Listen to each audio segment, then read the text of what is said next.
Hey guys, welcome back to World of Warships. Today we're taking a look at the Golden Lion again. I do apologize for the pronunciation or mispronunciation last week with this ship. I figured it was closer to the spelling, and it actually is way different. I'm not even going to attempt to pronounce it correctly. I apologize. We will just do the translated version of Golden Lion. This ship, of course, got a pretty massive change when we got the legendary upgrade last week. And this is the best game I've had in it so far. A pretty classic position if we're looking to just spam airstrikes at people.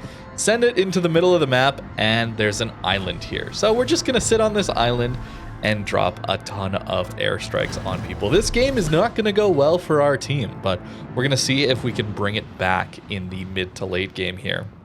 Of course, these bombs are going to pen 37 millimeters of armor. They have pretty high fire chance as well. So anything below that 37 millimeters of armor is really what we want to be targeting. So a Yamato with its, 57 mil deck armor, not the best target to go after. There's a Thunderer on the enemy team though. That could be a good option. If you haven't seen it though, the legendary upgrade here for this ship, it extends your airstrikes out to having 3 available. Notice we have 3 charged up here.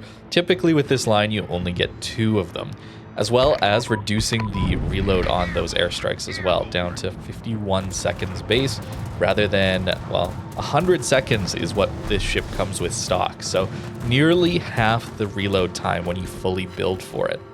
And they're pretty good at setting fires. We certainly took a look at that last week initially, but this game is going to be even better, even crazier. This ship also has pretty good AA, so considering we are sitting very stationary on this island here, and that's typically the playstyle we're going to go for, we do need to have some pretty good AA to deal with some carriers that might want to try and dig us out of these positions. Unfortunately though, when we do all in on the airstrikes like this, our main guns get even worse. So we do have Scharnhorst guns, which could be pretty strong considering that is pretty high caliber for a heavy cruiser at this tier even. The problem is they're Scharnhorst guns, so they're actually not all that amazing. So most of our damage here is going to be either HE, as much as we would love to have hard hitting AP here, we should really just be swapping to the high explosive looking for more fires. That synergizes with the airstrikes here. You might also be considering what happens if we don't get the perfect map for us, where there is an island so close to where the enemy team is or just in the middle of the map. Well, I'm actually going to show you a little bit of a game I had on Ocean as well after this match is over with. There's no hiding behind islands there, but I think this ship can still work, even running the legendary upgrade where we're wanting those airstrikes. The thing you got to keep in mind is those airstrikes are 13 kilometers of range. And this ship, when fully built for concealment, has 10.3 kilometers of concealment. So there is a bit of a window there where we're actually able to use the airstrikes without being fully detected. So definitely going to try and abuse that. Even if people start to run away from you, there's still enough room there that you can start to chase people and still get some value out of those airstrikes.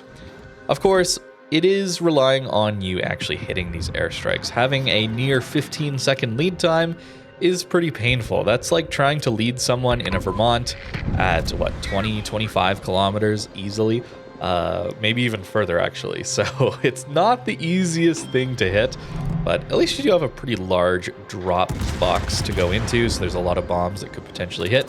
And oftentimes we're looking for someone who's traveling in a very predictable way. So that's either someone trying to reverse behind an island, someone doing a turn away, so they're flat broadside to the whole team right now, and then we know they're trying to get angled again, stuff like that. We're looking for those targets of opportunity. Yes, we do want to go after targets that have less than 37 millimeters of armor, but we do want to just go after people who we know we can hit, know we can do damage to, because these also have a ridiculous fire chance. In the video last week, of course, we had several opportunities where we actually got all 4 potential fire locations on the enemy ships lit up just from these bombs. That's pretty insane. That's a lot of fire damage. So maybe a reason, I suppose, to start running the fire prevention again on some of these battleships. Like I said, over Christmas time, I was actually trying a lot of my battleships without fire prevention, but if we're going to see a lot of these Golden Lions around, especially if you get into a 3-man div of these, that is just ridiculous. Trying to deal with that is next to impossible, really, especially if they know how to lead these bombs. That's a very fast reload on those airstrikes. So maybe not the funnest thing to play against, I suppose. We probably ran into that over the weekend, I guess. Maybe Wargaming should look at limiting that. I don't know. But for now, I'm sure people are going to abuse it just a little bit. Get ourselves a nice double fire there onto that Yamato. We're at a pretty significant risk of getting rushed down here. There's not a whole lot we can do maneuverability-wise. If we push out, that NC is just going to really do a ton of damage to us, as well as that Thunder. We haven't seen him for a while, so if we push out flat broadside, we're probably going to die pretty quickly. And this Yamato does seem to want to push us from behind. But we know he used his damage control, so going after someone that we know can take permanent fires is really, really powerful here as well with these airstrikes. So we should get at least a fire is what I'm hoping for here if we aim properly. And we do get 2, so that's going to be 2 permanent fires on this Yamato here for now. And he's still coming, so we got to worry about that. I'm going to try and maneuver my ship so I'm reasonably well angled when he comes around the corner. But I also want to potentially just get all of my main guns on target. So we're going to try and angle towards him, but also get our front guns turned around. Notice how they were kind of on the left side of our ship. Not going to help us too much. And our team is mostly given up A, so it's not like this Yamato's stuck in a crossfire either. This is probably a good push for him, honestly, if I didn't have all this airstrike damage potential, where the fire is just ticking away at him, as well as, well, we do have Sharnor's gun. This is pretty close range. There we got ourselves a Citadel. Not the best dispersion, considering how big Yamato Citadel is at these ranges.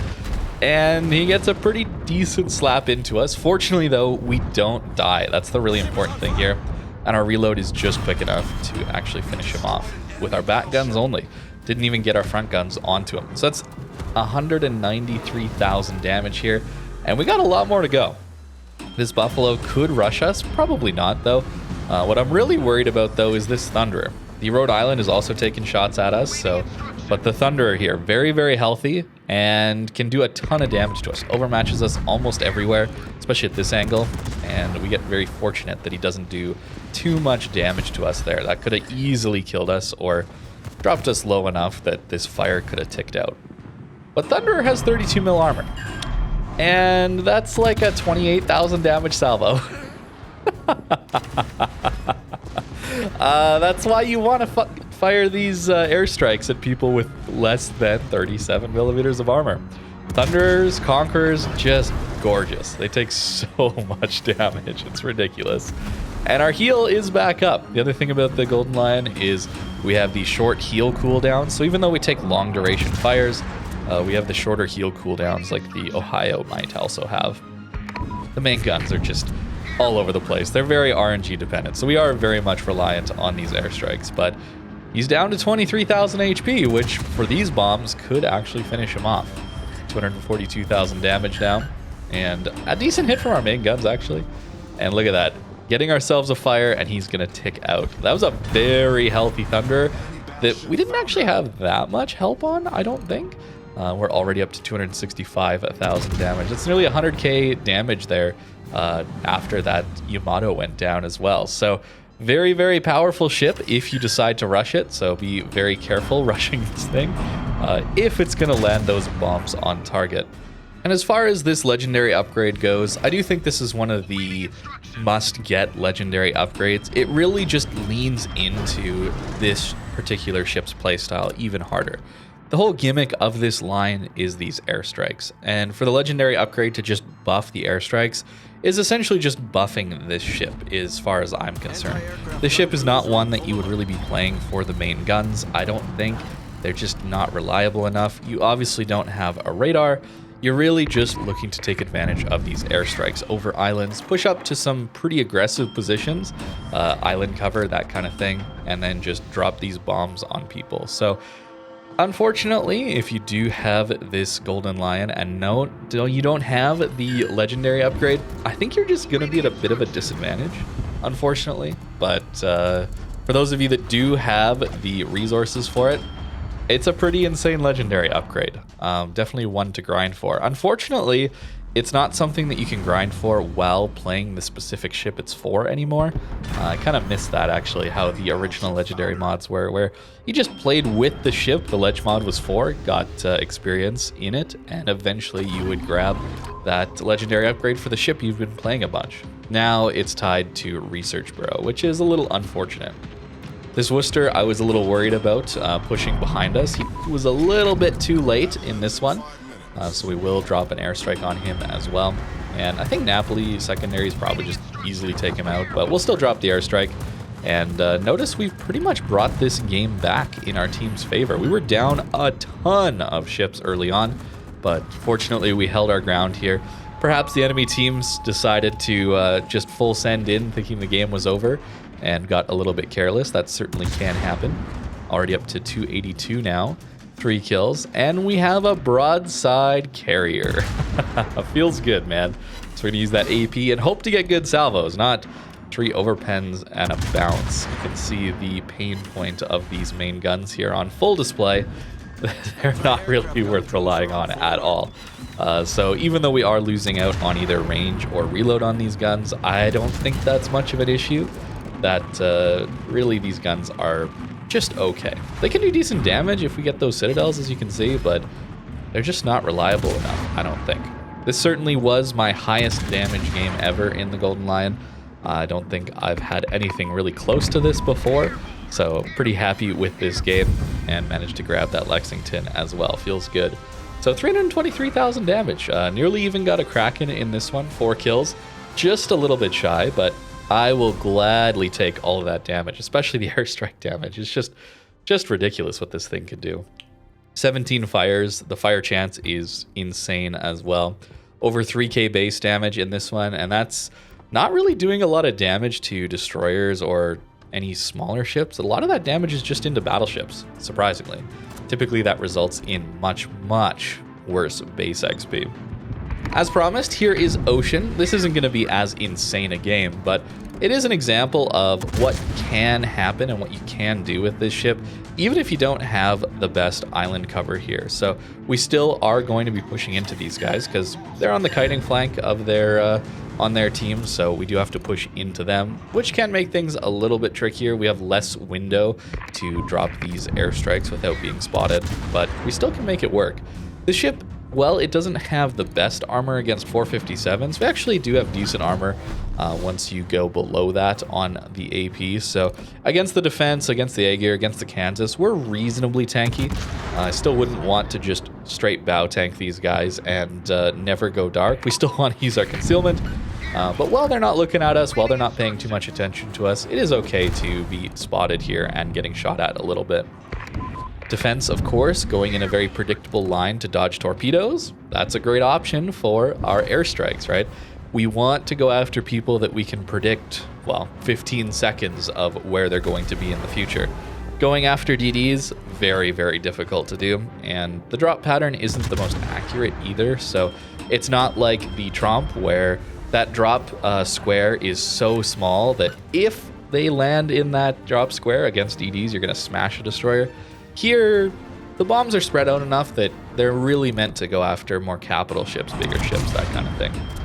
But as soon as we take some damage, as soon as we take some focus from the enemy team here, we do turn away, get ourselves angled, and potentially get ready to disengage and just stop shooting is the idea here. But this defense is so low that I do want to take him out if I can.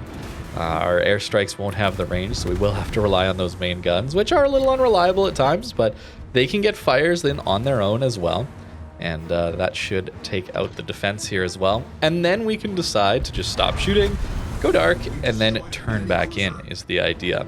So it's a bit of a hit and run style ship. You're not really going for that sustained farming, especially because you want to get in range for those airstrikes. I don't think this ship is going to perform nearly as well if you're just trying to farm from max range, run a range mod, for example, and use the main guns. I don't think that's going to work out quite as well. It can do okay, but that's really not what this ship is meant for, let's be honest. It really is meant for those airstrikes, and that legendary upgrade is pretty insane.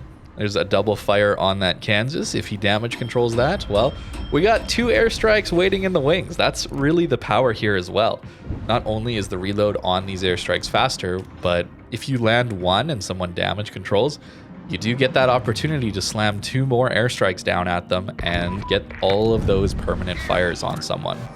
But a Kansas is actually surprisingly maneuverable, so I think I'm actually going to miss a few strikes here. So I should probably open up with my main guns a little bit here, trying to get some of those fires.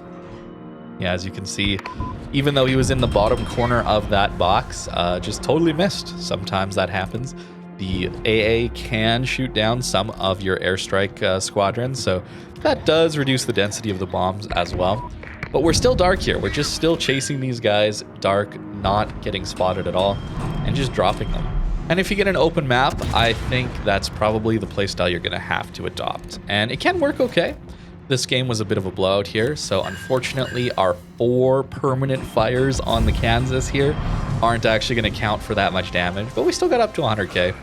That's all right, but that was a lot of damage we missed out on there on that Kansas.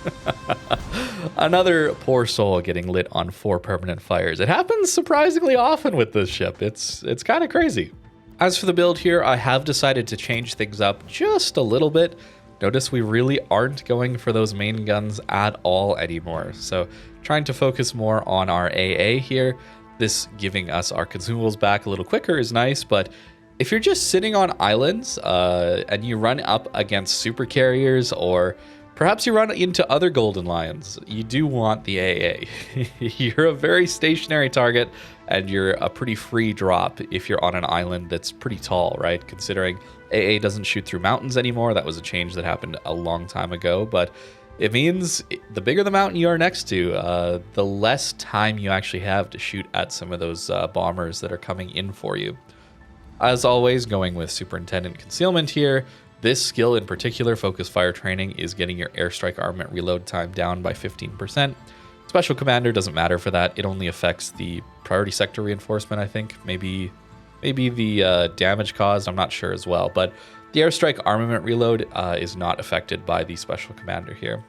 Gun Feeder and Turret Traverse, just to try and make a little bit of use of our main guns, make them a little bit better, but still not the most worthwhile thing to go after. Especially if you have leg mod, just go all in on the airstrikes, man. It's so good. It's so much fun. A little bit questionable if it's fun to play against, though, certainly. Notice we do still have aiming systems. So some of those wonky dispersion salvos are including aiming systems. There's not really any way to buff the airstrikes with this slot, so keeping aiming systems just fine there. Just really quick, though, keep in mind this armor, right? 30 mil deck armor, 25 up here. So at closer ranges, 40, you know, you can bounce a lot more AP here, but when you're angled completely bow in at a little bit of a farther range, right? That's where I said that Thunder can do some pretty insane damage to us. He just overmatches all of this. So we got pretty fortunate that that guy didn't get a bigger salvo into us in that first game. Well, that's going to do it for today with the Golden Lion. Thank you very much for watching. I hope you guys enjoyed, and have a great rest of your day.